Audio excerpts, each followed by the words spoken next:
السلام عليكم حبيباتي. النهارده هنعمل كنابيت. الكنابيت ده ليه انا ما بعملوش بالفرع بتاعه؟ انا باخد بسلقه كويس قوي وبخليه يتهرى شويه في السوا، وبخليه يتهرى زي البطاطس المهروسه بالظبط، وبعمله بقى الطريقه دي ان شاء الله تعجبكم. ادي بصلايه بحبه فلفل اسمر دبلناها، وطماطميه قطعناها صغير. طبعا دي هتدوب بقى مع التسويه، وانا هديها غلوه شويه عشان كله يدوب مع بعض، الطماطم بالبصل. الطريقه دي يا جماعه حلوه قوي قوي قوي، بتسكر الكنابيت، ونيجي لما نقليه بيبقى مسكر كده وكده. بعملها كده على طول وراجل بيعجبهم. بنعملها قراص صغيره كده زي البرجر، تيجي تمسكي الواحده كده تاكليها على طول، ولا في بقى عيل يشيل فرع ولا عيل يشيل حاجه، بتتاكل زي البرجر بالظبط.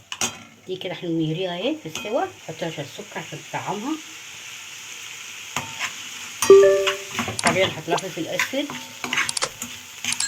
كده ايه، هستنى لغايه ما كل ده يدوب وارجع لكم تاني. بصوا يا جماعه كده هنتهرس كلها مع بعض، البصل مع الطماطم مع شويه السكر والفلفل الاسود، ونحط لها نص ماجي في السوا عشان الماجي برده بيطعم كده. بقى هديها الميه بتاعتها تغلي فيها غلوه، وفي نفس الوقت البصل يدوب والطماطم تدوب. وده لما يغلي غلوه كويسه واحس ان كل حاجه دابت في بعض، بسيبها تهدى خالص. ودي هعجن بيها الدقيق والبيكنج باودر والملح عشان تبقى تطلعي الكنابيته كده جواها كل حاجه، البصل بتاعها اللي بيسكرها والطماطم، وطبعا هحط لها خضره تبقى تاكل بقى الكنابيتايه كلها غذاء، بصل وطماطم وخضره، وما شاء الله طعمها جميل. ان شاء الله هتعجبكم باذن الله. هخلصها وهنعمل عجنه مع بعض ونقليها برده مع بعض. يلا يا جماعه كده احنا هنعمل العجينه بتاعت الكنابيت. اسهل مما يكون هناخد نص معلقه بيكنج باودر عشان تخلي العجينه هشه، تيجي تاكليها متحسهاش معجنه. طبعا حبه ملح، وهناخد بقى اللي احنا عملناه اللي هو البصل بالطماطم بالماجي وشويه السكر والفلفل وكمون. نقلب الاول بس البيكنج باودر عشان ميبقاش طعمها لاذع لما نيجي ناكلوها، لازم تخلطيها كويس بالدقيق. وهناكل بقى لغايه ما العجينه تقول لنا كفايه، مش لازم اخد الكميه دي كلها، بس انا طبعا هسيبها ايه تقيله شويه عشان لسه بطلع حاجه من الفريزر. يعني الكنابيت متلج شويه، طبعا لما يجي يفك هينزل شويه ميه، عشان كده انا هحاول ما اخليش العجينه سايله قوي يعني. بس يا جماعه البصل والطماطم دي بتتاكل بقى ما اقولكيش، بتتاكل بقى الكنابيتايه كده تحفه، فيها كل حاجه، بصل طماطم خضره بيض طبعا تكون كده. نعمل بقى حساب البيض، طبعا نعمل حساب الكنابيت هيفك. والخضره طبعا في الفريزر برضه مفرزه خضره زي ما انا قلت لكم. اتفرجوا على حلقه تفريز التلاجه يا جماعه، تفريز الخضره.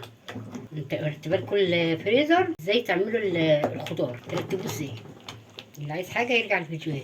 نحط بقى شويه خضره بس انا فرزاها اهي، بصي شايفه، ولا مكلكعه ولا متجمده، زي الفل كل واحده بوحدتها.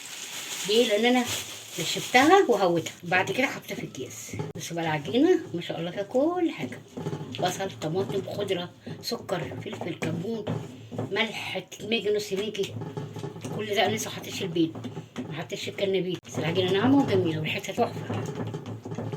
بيضتين اهم يا دوبك هتبقى هشه وحلوه. طبعا حاطين فلفل وحاطين كمون، يعني كده الزفاره خلاص انتهت. العجينه بص زي العسل. نخلط بس البيض كده كويس عشان ايه العجينه تبقى ناعمه وحلوه.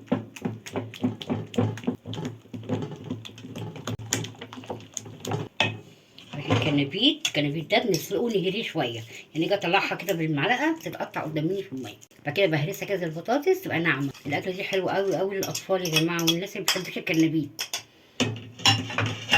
مش هيحسوا بطعم الكنابيت خالص، هياكلوا كده قرص. الاطفال يقول لك ده بانيه ده كوكو يا ماما، عشان احنا عايزين نحبب الاطفال في الاكل وما نحرمهمش من حاجه. يعني احنا بناكل كنابيت والعيل قاعد بيتفرج علينا ما بياكلش، او الناس اللي ما بتحبش كنابيت عامه دي مش هيحسوا باي طعم كنابيت. هي اصلا هتبقى كده عجينه هشه فوقهم والطعم تحفه، ان شاء الله تعجبكم باذن الله. ونتكه بقى متكات المحشيه، الناس اللي متعوده ياكلوها على طول كده زي ما هي شجره او زهره، لا كده تغيير. عملناها عجينه حلوه اهي، وهنقليها ان شاء الله تبقى راس زي الفل باذن الله. كده بنيجي نقليها هنوريكم كده خلاص. ما تنسوش كمان حطينا بيكنج باودر يا جماعه، البيكنج باودر هيخليها هشه ومنفوشه. نقليها بقى ونرجع. بس يا جماعه هنقليهم مع بعض، هناخد حبه صغيرين خالص بتاكل المعلقه الكبيره، ونحط مشوش كده نفردها عشان انا مش عايزاها مرفوعه لفوق. مرفوعه لفوق دي يعني تبقى هي في النص، كل ما ارفعها كمان فيها بيكنج باودر يعني هتنفش. نحط كده قد ونفضل ونبطط كده اهو. انا هعمل اتنين طبعا عشان اوريكم بس السوا عشان تطلع معانا. مش عايزاها اتخن كده، تيجي تاكليها متبقاش جوه عجينه، لا هتبقى متحمره من تحت ومتحمره من فوق. الزيت طبعا كان سخن، متحطيش زيت بارد، متحطيش زيت ياما. لو حطيتي زيت غطاه هتفضل تشرب في الزيت وتيجي تقلبيها مش هتقلب منك. لا احنا عايزين بس الزيت طاير النص لتحت، متجيش خالص غير النص. بصي اهي فكه اهي، ولا بتلزق في الطاسه ولا اي حاجه. ليه؟ لان احنا ريحناها شويه، وطبعا الزيت مش كتير. طالما الزيت مش كتير مش هتلزق في الطاسه. دي حلوه قوي، خفيفه قوي. بصي بعد ما خلاص حسينا الزيت سخن قوي دلوقتي حبه كده نقلبها مع بعض. هم رايحين احلى حاجه فيها ما تاخدش وقت.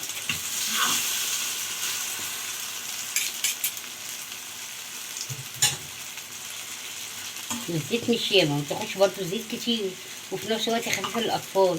هيمسكها كده زي قرص البرجر او الفلافل، وتغمسها له كده شويه مايونيز او كاتشب، وفي منتهى الجمال خفيفه. وبعدين ده اللي فاضل مش بنعمل انا كل كميه واركنها بيجلد، لا انا بحط بغطي بالغطا بتاعها او الصحن واحطها في التلاجة. دي ابني مثلا عايز يتغدى بروح مطلعه العجينه ومسخنه شويه الزيت وقلله على قد ما يعوز، 5 6، والباقي برده بيتحط في التلاجة. اجي بكره هعمل الغدا ده مش كتير، طبق خضار مع شويه السلطه والرز، اروح قاليه جنب منها كام واحده على قدنا، والباقي برده احطه في التلاجة. نتعشى منه مره، نعمل جنب الغدا مره. والعجينه بسم الله ما شاء الله يعني ممكن تقعد معاكي 5 ايام في التلاجة، ما يكرهاش اي حاجه، لان طبعا الدنيا ساقعه وفي نفس الوقت في التلاجة محافظه عليها. اكله خفيفه ومغذيه حلوه قوي قوي للاطفال، العيل يمسكها وهو قاعد كده يقزقز فيها. حاجه الشتا عايز اكل سخن، عايز اكل مغذي. اكلوا عيالنا يا جماعه كويس عشان البرد وعشان يقدروا يتحملوا كميه السقعه اللي موجوده في الجو. ويا رب يا رب تعجبكم ان شاء الله، باذن الله هتعجبكم وهتجربوها. ويا ريت تدعوا لي بقى، اللي جربها يقول لي حلوه ولا وحشه. ولو في وصفات تانية للكرنبيت او في وصفه انتوا محتاجين تعرفوها عايزين نعملها لكم، اكتبوا لي برده وانا هعملها لكم. انا في حاجات كتير لسه ان شاء الله باذن الله ربنا يقدرني لسه اعملها، وباذنك يا رب باذنك يا رب هتعجبكم. وفي تكات كده بتبقى خفيفه يعني وبتسهل الدنيا علينا شويه. انا عايزاكم تخشوا مطبخ ما تبقوش متضايقين، يعني مش كل شيء بقى هنطبخ، لا بالعكس انت هتحبوا الاكل. انا عملت كده كام واحده كده ايه كتجربه عشان تشوفوا المنظر. بصوا يا جماعه اهي الراس في منتهى الجمال وخفيفه. وبعدين كنت عامله واحده من بس عشان تبرد. بصوا يا جماعه اهي خليكي زي. بصوا يا جماعه بقى، يا سلام يا سلام يا سلام. بتحبي المايونيز هيغمسي المايونيز وياكل بصل الطماطم ولا باينين كله داب.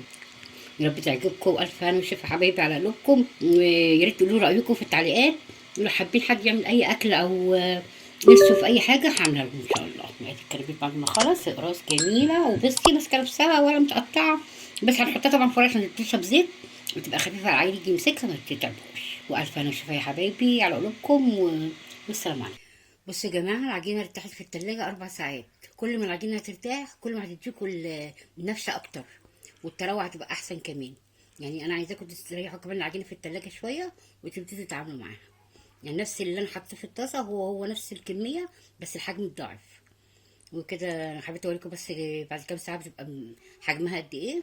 ان شاء الله رب تعجبكم حبايبي. السلام عليكم.